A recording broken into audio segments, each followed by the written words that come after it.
আসসালামু আলাইকুম। বাংলাদেশ মাননীয় প্রধানমন্ত্রী জননেত্রী শেখ হাসিনা বিবেকের সাথে রাষ্ট্র পরিচালনা করেননি। উনি করেছেন আবেগের সহিত রাষ্ট্র পরিচালনা। কেননা বাংলাদেশের জনসংখ্যার উপর নির্ভর করে যদি কোটা নির্ধারণ করা হইতো তাহলে অকালে ঝরে যেত না বাংলাদেশ থেকে এই ছাত্র এবং তরুণরা। ছাত্র সমাজের সাথে ছাত্র আওয়ামী লীগ, বিএনপি, জামাত, জাতীয় পার্টি সকল দলেরই ছাত্র সমাজ রয়েছে। আর এই ছাত্রদের কাছে অস্ত্র দিয়েছে সকল দল। 1980 সনে থেকে স্বৈরাচারী এরশাদ সরকার যখন ক্ষমতা আসে তখনও ছাত্র সমাজের কাছে অস্ত্র দিয়েছিলেন। বিএনপি সরকার যখন ক্ষমতায় ছিল তখনও ছাত্রদের কাছে অস্ত্র ছিল। আওয়ামী লীগের আমলেও ছাত্রদের কাছে অস্ত্র ছিল। আমরা সাধারণ মানুষ আমাদের চোখের সামনে দেখেছি। তাই মাননীয় প্রধানমন্ত্রী যদি বিবেকের সাথে রাষ্ট্র পরিচালনা করতেন তাহলে এদেশে আজকের এই সহিংসতা ঘটত না।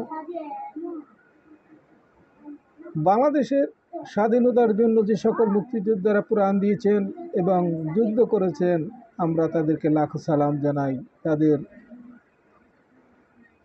কর্মের জন্য। এদেশে শুধু মুক্তিযোদ্ধারা যারা আজকে তালিকায় আসছেন তারাই শুধু যুদ্ধ করে নাই, যুদ্ধ করেছে এদেশে অসংখ্য অগণিত শত সহস্র লক্ষাধিক মানুষ যাদের নাম আজকের তালিকায় আসেনি। তবে মাত্র বাংলাদেশের জনসংখ্যা কত? 20 কোটি। 20 কোটি মানুষের ভিতরে মুক্তিযোদ্ধা নামের তালিকায় কত? না হয় 5 লাখ, 10 লাখ। তাদেরকে যদি 50% দেওয়া হয় তাহলে এদেশে সাধারণ জনগণের ছেলেমেয়েরা, কৃষক, শ্রমিক, মেহনতি মানুষ, তাদের ছেলেমেয়েরা কি চাকরি পাবে না? তারা পরিশ্রম করে লেখাপড়া করে না?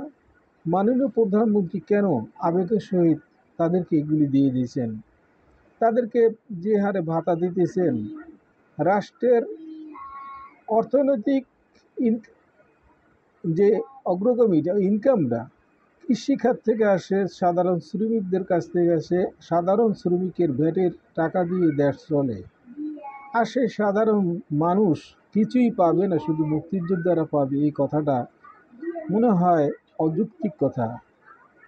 বাংলাদেশ স্বাধীন করেছে বেশ ভালো কথা, মুক্তিযোদ্ধারা তাদেরকে ভাতা দিয়েছে, তাতেও কোনো সাধারণ মানুষের কোনো মাথা ব্যথা নেই। তবে মাননীয় প্রধানমন্ত্রী যদি বিবেচনা করে তাদেরকে ভাতা দিয়েছে এবং সাধারণ মানুষের ছেলেমেয়েরা শিক্ষাগত যোগ্যতা অনুসারে যার শিক্ষাগত যোগ্যতা অনুসারে চাকরি পাবে, তাও পাবে না। আজকাল চাকরি নিতে গেলে 5 লাখ, 10 লাখ, 20 লক্ষ টাকা ঘুষের বিনিময়ে চাকরি। তাই মাননীয় প্রধানমন্ত্রীর কাছে বলবো, আবেগ নয় বিবেক দিয়ে রাষ্ট্র পরিচালনা করুন।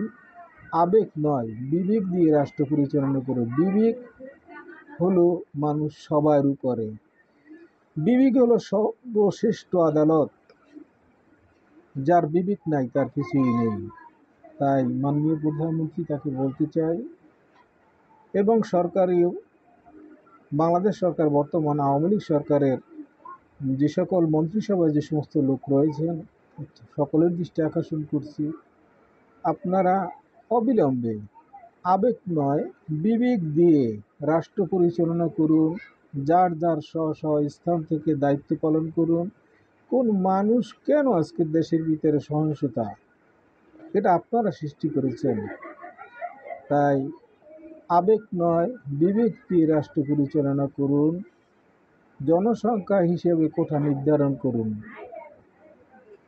আসসালামু আলাইকুম ওয়া রাহমাতুল্লাহি ওয়া বারাকাতুহু।